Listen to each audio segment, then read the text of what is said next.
Hello students. आज हम जो टॉपिक डिस्कस करने जा रहे हैं वो है हमारा एरे। बेसिकली एरे होता क्या है? जैसे मान लिया कि हमको किसी स्टूडेंट्स के 5 सब्जेक्ट्स में वैल्यू इनपुट करनी है, तो हम लोग करेंगे क्या? सबसे पहले हम लोग 5 वेरिएबल्स अलग अलग इनपुट करेंगे, अलग अलग डिक्लेयर करेंगे, देन उसमें वैल्यू इनपुट करेंगे। तो इससे होगा क्या कि हमारी मेमोरी कंज्यूम होगी और हमको प्रोग्राम की कॉम्प्लेक्सिटी बढ़ती जाएगी। हम चाहते हैं कि हम कम वेरिएबल्स में कॉम्प्लेक्सिटी कम कॉम्प्लेक्सिटी में ज़्यादा से ज़्यादा आउटपुट प्राप्त करना चाहते हैं। उसके लिए हम लोग यहाँ पे एरे यूज़ करेंगे। तो एरे का काम क्या है कि हम एक ही वेरिएबल में नंबर ऑफ वैल्यूज इनपुट कर सकते हैं। तो array is a collection of same elements. इस लाइन का मतलब क्या हुआ कि अगर हमने इंटीजर डेटा टाइप का एरे लिया हुआ है तो उसमें इंटीजर डेटा टाइप की ही वैल्यू इनपुट होंगी। अगर हमने फ्लोट लिया हुआ है तो फ्लोट डेटा टाइप की वैल्यू इनपुट होंगी। कैर लिया हुआ है तो कैर डेटा टाइप की इनपुट होंगी। यानी डिफ्रेंशिएट या डिफरेंट डिफरेंट टाइप की वैल्यूज एक साथ हम इनपुट नहीं कर सकते, और उसका जो भी नाम होगा वो नेम सेम होगा। इसीलिए यहाँ पे क्या लिखा हुआ है, array is a collection of same elements and give it's by name. जैसे कि मैंने लाइन नंबर 3 में आपको दिखाई दे रहा होगा int a5 लिखा हुआ है, तो a क्या हो गया, उस वेरिएबल का नाम है, और जो 5 लिखा हुआ है वो एरे का साइज है, और जो ये ब्रैकेट लगे हुए हैं इसे यहाँ पे सबस्क्रिप्ट बोला जाता है। Array is a contiguous memory location. Contiguous memory location का मतलब क्या हुआ है कि अगर हमने एरे का साइज 5 दिया हुआ है तो जो 5 वैल्यूज इनपुट होंगी वो डिफरेंट डिफरेंट लोकेशन पे स्टोर होंगी। और अगर हमने इंटीजर लिया हुआ है तो हर लोकेशन के बीच में 2 बाइट का गैप होगा। यानी अगर इंटीजर लिया हुआ है तो 2 बाइट का गैप होगा, फ्लोट लिया तो 4 बाइट का गैप होगा, कैर लिया हुआ है तो 1 बाइट का गैप होगा। Array is a drive data type. जैसे कि हमने आपको जब डेटा टाइप के बारे में डिस्कस किया था तो वहां पे बताया था कि डेटा टाइप हमारे 2 टाइप्स के होते हैं, प्राइमरी डेटा टाइप और secondary data type. Secondary data type को ही ड्राइव डेटा टाइप भी बोलते हैं। तो drive array drive data type का ही पार्ट है। और ड्राइव डेटा टाइप यानी एरे में जो वैल्यू स्टोर होंगी वो वैल्यू हमारी प्राइमरी डेटा टाइप की वैल्यू होंगी, जैसे कि integer, float, char, long integer, double and so on. और एरे को डिफाइन करने के लिए हम लोग इस तरह से एरे को डिफाइन करेंगे। एरे हमारे 2 टाइप्स के होते हैं, स्टैटिक एरे और डायनेमिक एरे। अब दोनों में डिफरेंस क्या होता है? जो स्टैटिक एरे होता है उसका साइज पहले से फिक्स होता है और उसको हम लोग इंटीजर, और उसको डिफाइन करने के लिए इस से डिफाइन करेंगे, जैसे कि मैंने यहाँ पे डिक्लेयर किया हुआ है, they are defined as int a5। अगर इंटीजर लेंगे तो int डेटा टाइप यूज करेंगे, फ्लोट लेंगे तो फ्लोट डेटा टाइप यूज करेंगे, कैर लेंगे तो कैर डेटा टाइप को यूज करेंगे।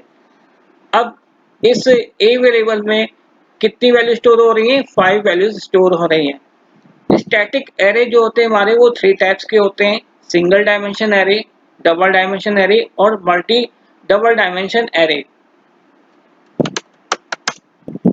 अब सबसे पहले सिंगल डायमेंशन एरे की बात करते हैं। सिंगल डायमेंशन एरे का मतलब क्या होता है कि जहाँ पे सिंगल कॉलम होता है लेकिन नंबर ऑफ रोज होती हैं, और उसको वैसे ही डिक्लेयर करेंगे जैसे नॉर्मल एरे को हम लोग करते हैं। अब अगर बात करें इसका एरे साइज, तो एरे साइज क्या होगा? Data type into array size. यानी कि डेटा टाइप क्या है? इंटीजर, और इंटीजर कितने बाइट लेता है? 2 बाइट, और एरे का साइज कितना? 5। तो यानी इसमें इसका टोटल साइज कितना हो जाएगा? 2 इंटू 5 इज इक्वल टू 10।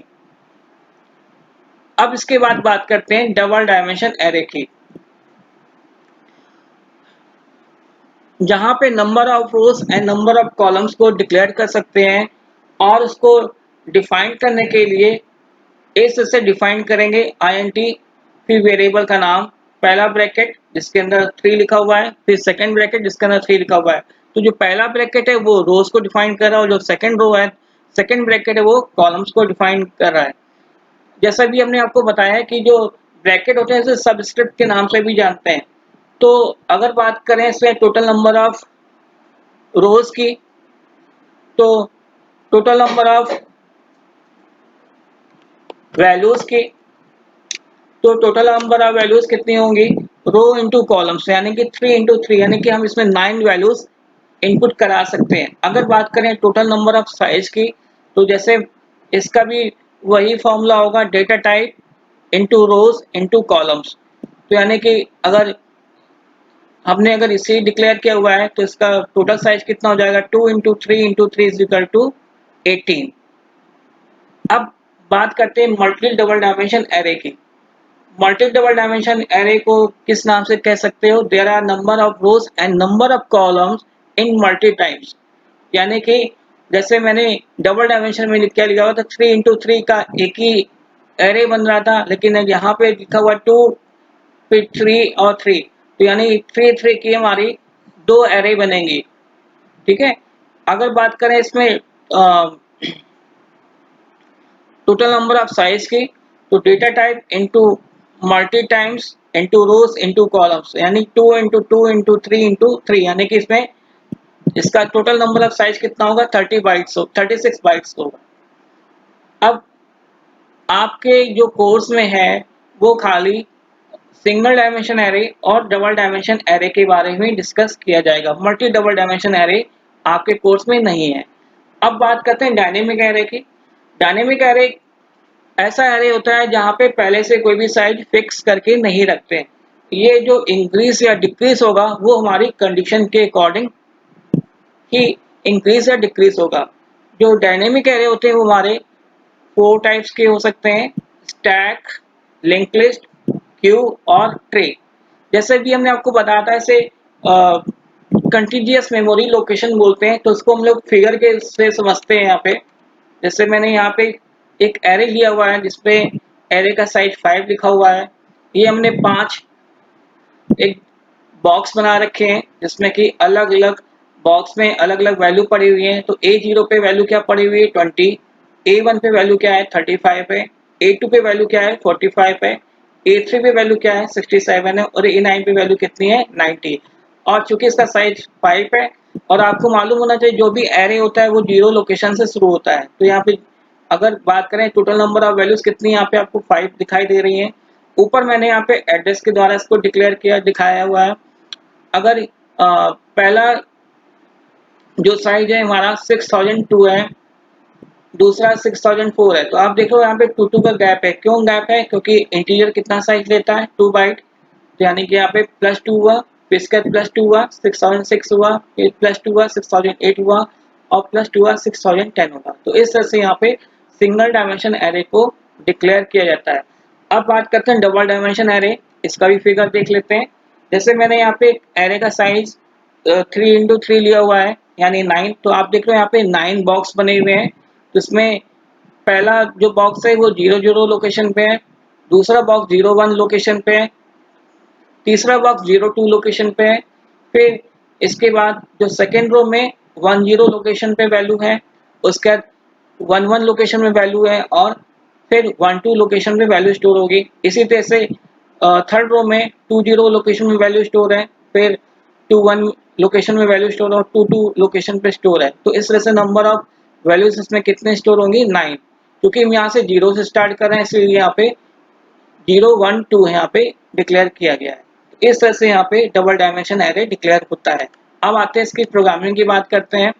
जैसे कि मैंने 2 हेडर फाइल लगा रखी है, studio.h और codo.h, फिर यहाँ पे एक वाइट मेन लगा रखा है। फिर आप देख लो मैंने एक एरे, एक बाय डिफॉल्ट एरे लिया हुआ जिसका साइज 5 है, और उसमें हमने 5 वैल्यूज इनपुट करा रखी हैं। जो भी बाय डिफॉल्ट वैल्यू एरे में स्टोर कराती है उसे कर्ली ब्रेसेस के अंदर रखते हैं, क्योंकि यहाँ पे 5 वैल्यूज हैं और आपको मालूम है कि जहाँ पे नंबर ऑफ वैल्यूज को डिस्प्ले कराना होता है तो बिना लूप के हम कोई भी वैल्यू को डिस्प्ले नहीं करा सकते।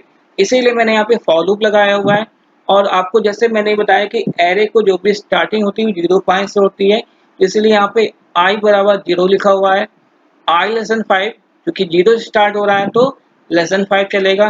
और यहाँ पे हमने इसको एक एक करके वैल्यू को डिस्प्ले कराया है। तो जिसमें %d लिखा हुआ है, पहला %d ये इसके इंडेक्स नंबर को डिक्लेयर कर रहा है, दूसरा %d उसकी वैल्यू को डिस्प्ले करा रहा है और तीसरा %u उसके एड्रेस को डिस्प्ले करा रहा है। अब इसका आउटपुट देखते हैं यहाँ पे।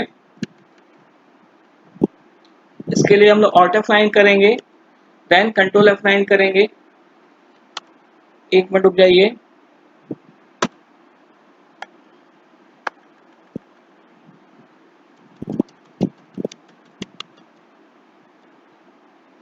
Alt F9 करते हैं, फिर कंट्रोल F9 करते हैं। कंट्रोल F9 करने पे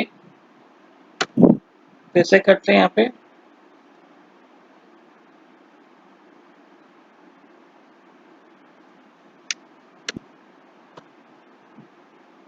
Alt F9 then control F9।